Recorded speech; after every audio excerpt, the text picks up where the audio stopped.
Hi again, everybody. I'm Dan Hoard alongside former Bearcat Terry Nelson, and welcome to CFE Arena here in Orlando, Florida, a.k.a. the house that Meshock built. Our buddy Chuck Meshock was the head coach here for a couple of years in the mid-1980s. He still holds the University of Central Florida record for most technicals in a season. He had 17 his first year. That is a true story. All right, let's get to the matchup tonight. The Bearcats taking on a team that's 11-10 overall, 5-5 in league play, and features the two biggest guys in the American Conference. Freshman Taco Fall is 7'6".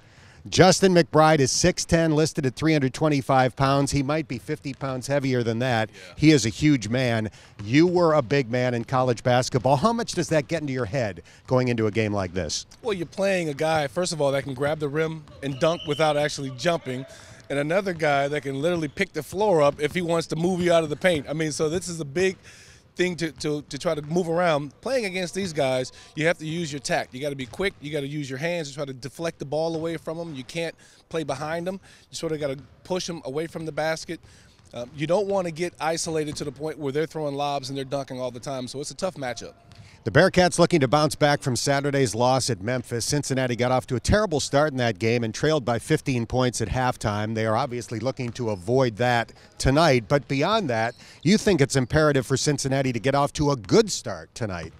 They have to get off to a good start tonight because Cincinnati plays so much better when their defense is able to block shots and play a little bit hyper in the half court. They love the matchup zone.